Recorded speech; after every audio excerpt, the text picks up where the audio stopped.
Jangan tetap Tuhan tarihan dirahami lapor seai mai.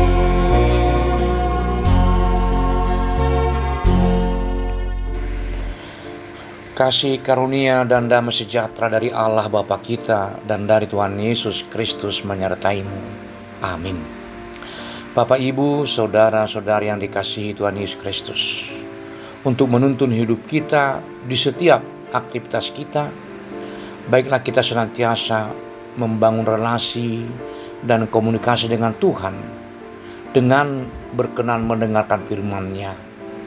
Hari ini Rabu 12 November 2025, kita diajak untuk merenungkan Nats 1 Petrus 4 ayat 12 dan 13 yang dibacakan oleh salah seorang remaja anggota jemaat kita. Nats Renungan Harian Rabu 12 November 2025 diambil dari 1 Petrus 4 ayat 12-13. Dalam bahasa Indonesia dikatakan, saudara-saudara yang kekasih, janganlah kamu heran akan nyala api siksaan yang datang kepadamu sebagai ujian, seolah-olah ada sesuatu yang luar biasa terjadi atas kamu. Sebaliknya, bersukacitalah sesuai dengan bagian yang kamu dapat dalam penderitaan Kristus, supaya kamu juga boleh bergembira dan bersukacita pada waktu Ia menyatakan kemuliaannya. Dalam bahasa Batak Tidok, ale akahaholongan unang majaluk di rohamuna ha mohoponi naro mangujihamu unang ma songon nasambari di rohamuna marlasni rohama hamu marguru tusaurmuna diaka hapursuhon natinoani Kristusi asadohot hamu marlas niroha jalan mariaria di nagabe patar hasangapon nai. Amin. Terima kasih atas bacaannya. Saya memberi judul renungan ini, bersukacita dalam ujian. Surat 1 Petrus ditulis oleh Rasul Petrus kepada orang-orang percaya yang tersebar di wilayah Asia Kecil, di zaman modern disebut Turki. Para pembaca surat ini adalah orang Kristen mula-mula yang sedang mengalami penderitaan dan penganiayaan karena iman mereka kepada Kristus. Di tengah kesulitan yang mereka hadapi, yang digambarkan sebagai nyala api siksaan dalam ayat 12, Petrus menulis untuk menguatkan, meneguhkan, dan mendorong mereka agar tetap teguh. Ia ingin mereka memahami bahwa penderitaan karena Kristus bukanlah hal yang aneh atau tidak normal, melainkan bagian dari perjalanan hidup kita sebagai orang percaya. Pada masa itu, kekristenan adalah agama baru yang sering disalahpahami dan dicurigai oleh masyarakat Romawi. Penderitaan yang mereka alami dapat berupa mereka dicurigai melakukan perbuatan amoral karena menolak dewa-dewi Romawi dan sering difitnah sebagai pemecah belah masyarakat.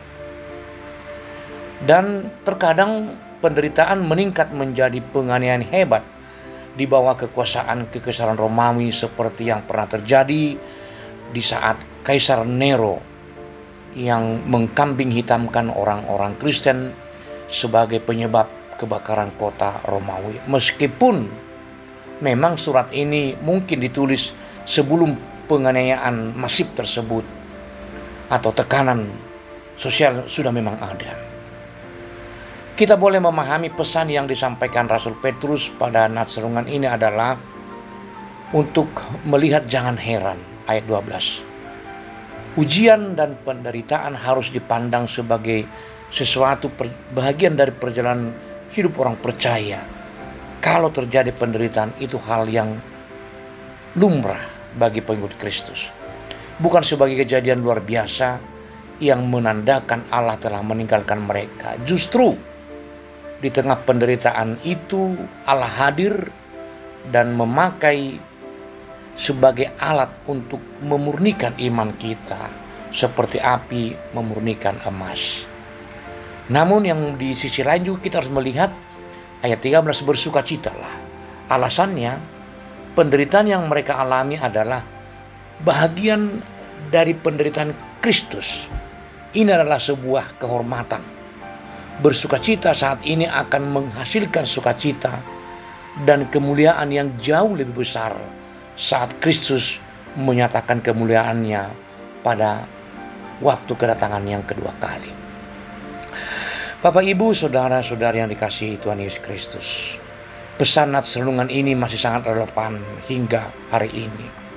Meskipun nyala api siksaan mungkin jarang atau bukan lagi seperti penganiayaan fisik masa itu, kita menghadapi dalam bentuk lain untuk menguji iman di tengah kesulitan, yaitu penderitaan karena iman boleh terjadi dilecehkan atau didiskriminasi karena memegang prinsip kekristenan di tempat kita bekerja, di lingkungan kita berada, atau ketika menghadapi hal-hal dalam hidup kita bisa berbeda dari orang lain karena kita taat dan setia kepada Kristus.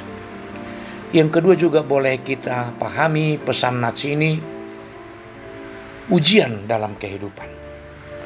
Seperti setiap orang mungkin bisa mengalami sakit penyakit, kesulitan ekonomi, masalah hubungan, atau kegagalan yang dapat menggoyahkan iman kita. Kiranya nats ini meneguhkan kita untuk tetap kuat memenangkan perjalanan hidup kita. Saudara-saudari, Bapak Ibu yang dikasihi Tuhan Yesus Kristus, ayat renungan ini kiranya mau mengubah cara pandang atau cara kita menyikapi perspektif kita terhadap sesuatu atau kejadian yang terjadi.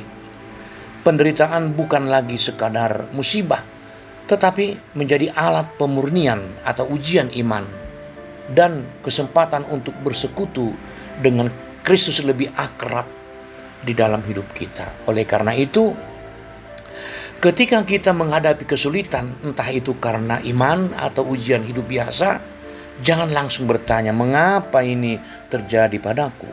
Sebaliknya, pandanglah itu sebagai proses di mana Tuhan hadir untuk memurnikan dan mendewasakan iman kita. Yang berikut boleh kita pahami, mari kenakan sikap bersukacita.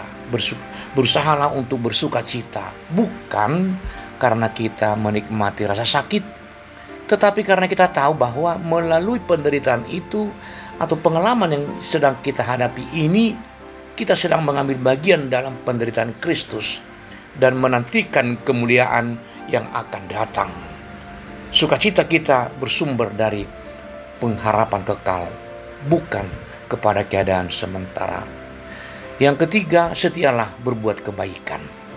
Petrus menutup pasal ini dengan nasihat untuk menyerahkan diri pada Pencipta yang setia sambil terus berbuat baik.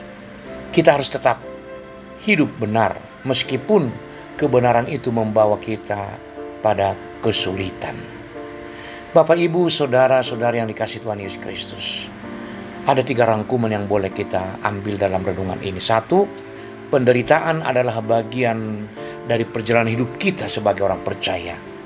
Jangan pernah menganggap ujian sebagai sesuatu yang aneh atau luar biasa dalam hidup orang percaya. Itu adalah bagian yang harus kita ikuti, yang harus kita jalani untuk menunjukkan kita adalah umat percaya. Yang kedua, penderitaan boleh kita paham sebagai kehormatan. Kesulitan yang kita hadapi karena berpegang pada Kristus adalah hak istimewa untuk berbagi dalam penderitaannya. Yang terakhir, ketiga, penderitaan membawa kemuliaan. Ujian hari ini adalah jaminan sukacita dan kemuliaan yang tak terkatakan yang akan kita alami saat Kristus datang kembali. Untuk itu, kita boleh setia di dalam penderitaan kita sehingga kemuliaan Tuhan dapat kita nikmati. Marilah kita hadapi setiap nyala api siksaan dengan iman yang teguh dan hati yang bersuka cita, hati yang berpengharapan, hati yang tetap beriman kepada Kristus. Sebab kita tahu siapa yang kita ikuti dan apa yang akan kita nantikan. Marilah menjalani kehidupan kita masing-masing dengan penyerahan hidup seutuhnya hanya pada kuasa Tuhan. Kita menjadikan penderitaan yang kita alami sebagai alat memurnikan iman kita. Pada gilirannya kita akan bersuka cita atas berkat-berkat yang Tuhan berikan dalam hidup kita hari ini dan ke depan serta di hari esok. Amin. Kita berdoa. Allah Bapa Surgawi yang kami sembah dalam nama Yesus Kristus, kami senantiasa Tuhan bersuka cita oleh karena penyertaan-Mu.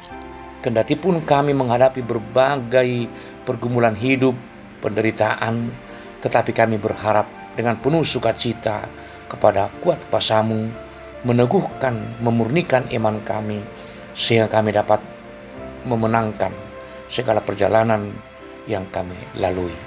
Berkati firman Tuhan bagi kami hari ini, agar kami dapat memuliakan Engkau. Di dalam nama Yesus Kristus, kami berdoa padamu Tuhan. Amin.